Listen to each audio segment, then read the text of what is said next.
Previously on the United States in Revelation, we learned how America's two great principles, Protestantism and Republicanism, were under attack, and as a result, individual liberties are now in danger.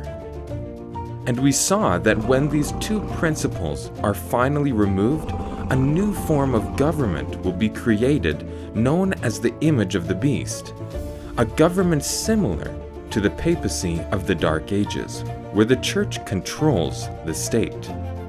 And we discovered how it was prophesied that all who would not submit to this system would be sentenced to death.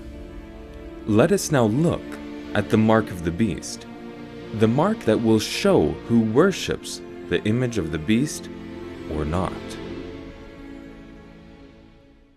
Revelation 13 predicts how the United States will try to force all to receive a mark. And he causeth all, both small and great, rich and poor, free and bond, to receive a mark in their right hand or in their foreheads, and that no man might buy or sell, save he that had the mark or the name of the beast. What is this mark? In the Old Testament scriptures, the Hebrew word for mark is oath, and is sometimes translated as mark or sign. And the Lord set a mark, oath, upon Cain, lest any finding him should kill him.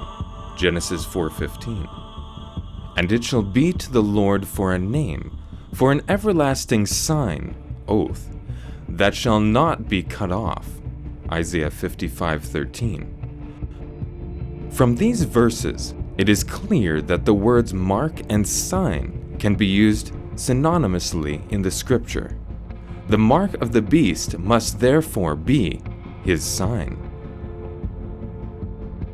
In contrast to the beast's mark, the Bible tells us of how God is placing his mark upon his people at the end of time.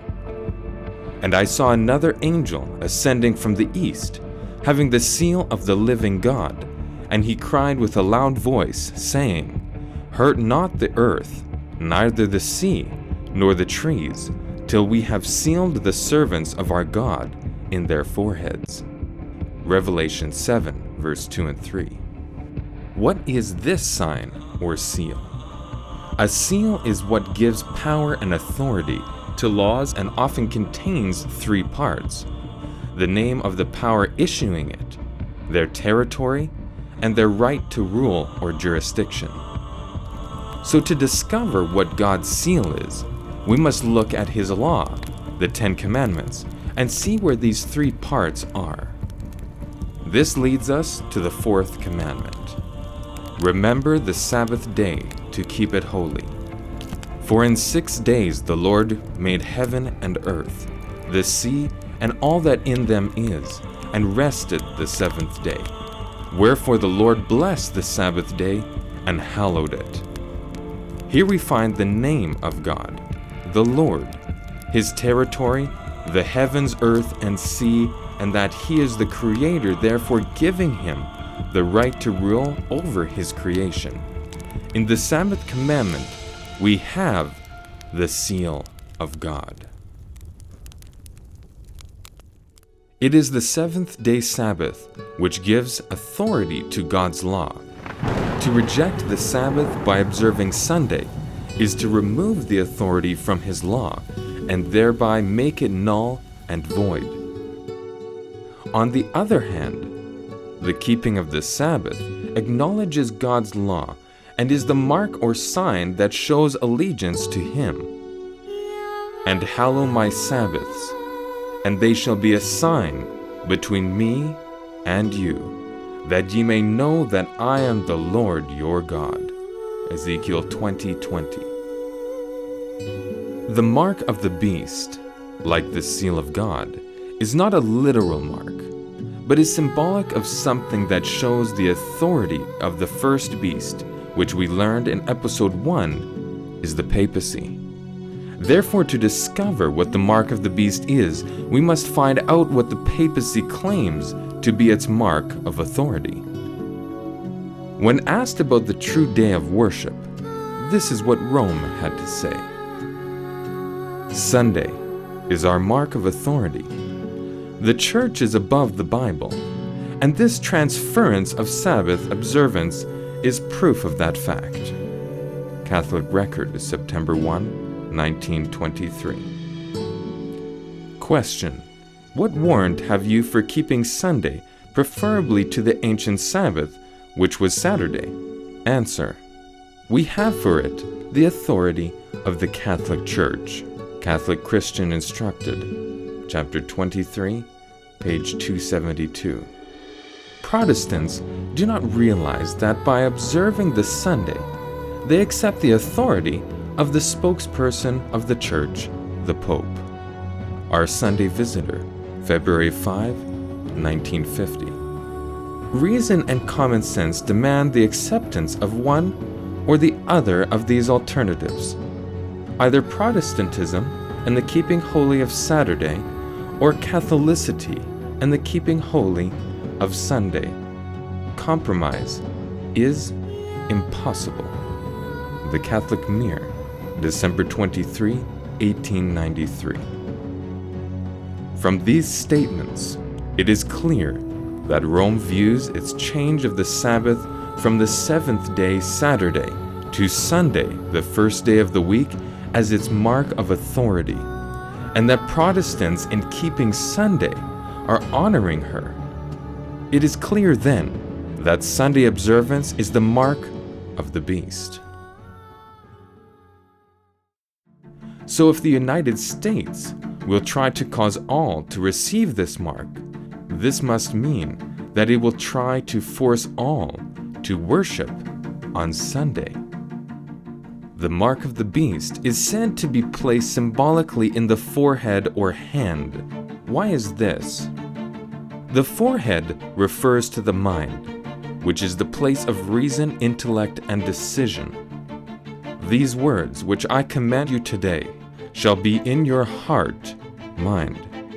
You shall bind them as a sign on your hand, and they shall be as frontals on your forehead. Deuteronomy 6:6-8.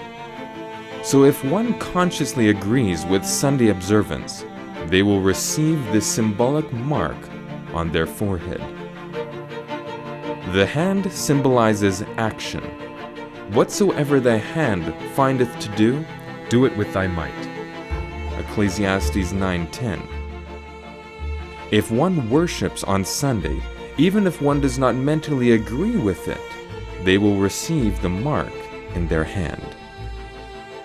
In these last days, the Bible symbolizes God's people as an angel flying through the sky giving a final call to the world, warning individuals not to receive the mark of the beast and to return to the 10 Commandments, including the Sabbath commandment. And the third angel followed them, saying with a loud voice, If any man worship the beast and his image, and receive his mark in his forehead or in his hand, the same shall drink of the wine of the wrath of God, which is poured out without mixture into the cup of his indignation, and he shall be tormented with fire and brimstone in the presence of the holy angels and in the presence of the Lamb. Here is the patience of the saints. Here are they that keep the commandments of God and the faith of Jesus.